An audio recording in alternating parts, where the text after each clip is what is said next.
معالي الدكتور عبد الله علام، عميد كلية الآداب جامعة كفر الشيخ. صباح الخير يا فندم. صباح الخير، اهلا وسهلا حضرتك. حضرتك منور الدنيا كلها. ده نور حضرتك، ربنا يخلي حضرتك. الحقيقة كلية الآداب جامعة كفر الشيخ مثال يحتذى به بين الجامعات على مستوى الجمهورية، شكرا جزيلا. وخاصة عميد الكلية اللي عنده أفكار وعنده حاجات وعنده مستندات بتبين الجسر اللي هيبقى بيننا وبين السعودية، ايه اللي الفايدة اللي هتعود على مصر من خلال الجسر ده. هنقولها بلغة سلسة وسهلة عشان الناس كلها تفهم. اتفضل يا فندم. بداية في عجالة سريعة أيوة. ومش أكتر من 5 دقايق. خد راحتك خالص يا فندم، اتفضل. على أساس أنا عارف وقتكم. اتفضل. إن المشروع ده طبعا من أهم المشاريع اللي مصر شهدتها في القرن ال21. تمام. وهتبقى من أهم المشاريع اللي كانت قبل كده، يعني لأن له فوائد كتيرة جدا جدا هتعود على مصر بطائل كبير جدا من الأرباح.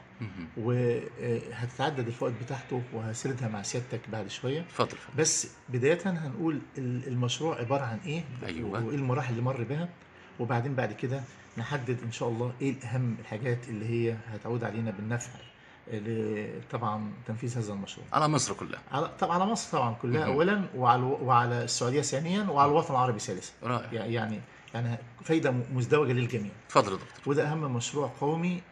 وقبل ما أبدأ مع حضرتك الحديث برضو، ده هيمنع قيام إسرائيل بقناة، القناة اللي هي قناة البحر اللي بيقولوا عليها. إذا حضرتك ناخدها واحدة واحدة.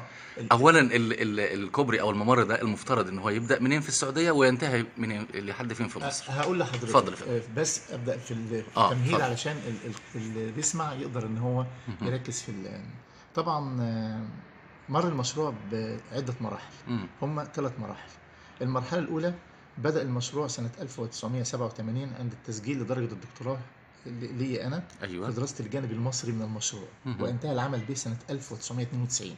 تمام. وكانت نتيجة هذه المرحلة إجازة رسالة الدكتوراه في الجيومورفولوجيا واستخدام الأرض بمرتبة الشرف الأولى. المرحلة الثانية بدأ العمل بها بعد الانتهاء من المرحلة الأولى، وركزت على الجانب السعودي، واستمرت هذه المرحلة حتى عام 2000. وكانت نتيجة المرحلة الأولى المرحلة الثانية نتيجة أيوة. المرحلة الأولى. تمام. تم عمل بحث وكتابة عن الجيومورفولوجيا واستخدام الأرض وعمل شبكة طرق في الجانب السعودي، ثم عمل استخدام الأرض في الجزر الواقعة عند مدخل خليج العقبة بين الجانبين اللي هي تيران وصنافير. تمام. المرحلة الثالثة تم توثيق كل ما سبق في مؤتمر دولي عقد بجامعة القاهرة. ونشر طبعا النتائج بتاعته في مجلة علمية محكمة وبرقم إيداع محلي ودولي. تمام. ما بين عامي 2000 ميلادية حتى 2007. جميل. يتلخص المشروع في الآتي. أولا، أوضحت الدراسة كيفية الاستفادة من هذا البحث الجيومورفولوجي في المجال التطبيقي لمثل هذه المنطقة المهمة في الأراضي المصرية والأراضي السعودية، وذلك على النحو التالي. يعني انت حضرتك بتسالني بتقول لي طبعا الطريق بدا منين وجه منين؟ هيبتدي منين؟ هيبدا من السعوديه وانتهى من لحد فين في مصر؟ بدايه هنشوف النقاط الرئيسيه ديت. تمام. هيبدا من مدينه الطور على خليج السويس. ايوه. وهينتهي عند مدينه تبوك في الجانب السعودي. في السعودي. ماشي. مرا بمناطق غايه في الاهميه.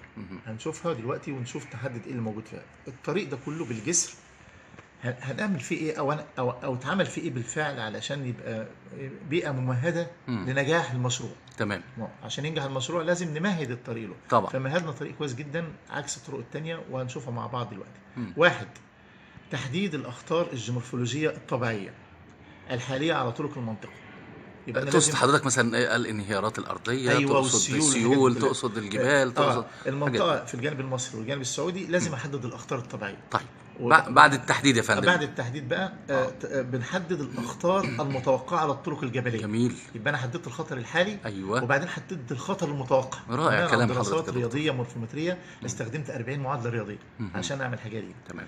وبعدين عمل خريطه للاخطار الحاليه، يعني ادي للمسؤول اقول له الخطر الحالي موجود في المكان ده في الموضع ده، واللي موجود حاليا الاخطار والاخطار المتوقعه على المنطقه. يبقى انا بقدم له خريطتين، خريطه للخطر الحالي. أيوة. اللي هو موجود بالفعل، وخريطه للي جاي.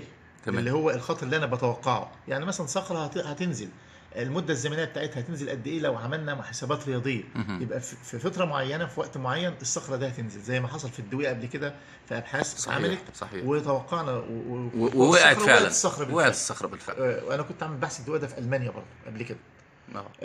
فانا حددت الاماكن اللي ممكن يحدث فيها اخطار الحاليه والمتوقعه.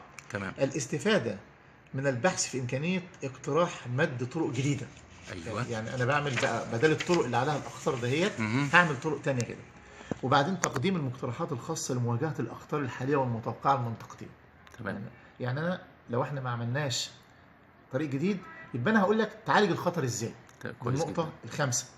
وبعدين النقطه السادسه امكانيه الاستفاده من البحث في مجال استخدام الارض بالمنطقتين، حيث انشاء خريطه لاستخدام الارض الحالي، يعني الارض عامله ازاي دلوقتي. ايوه. والارض في المستقبل عامله ازاي، استخدام الارض المقترح. تمام. اللي هي خريطه على الجانب الشرقي لمدخل خليج العقبه، والاخرى على الجانب الغربي لمدخل الخليج، واحده في السعوديه وواحده في مصر.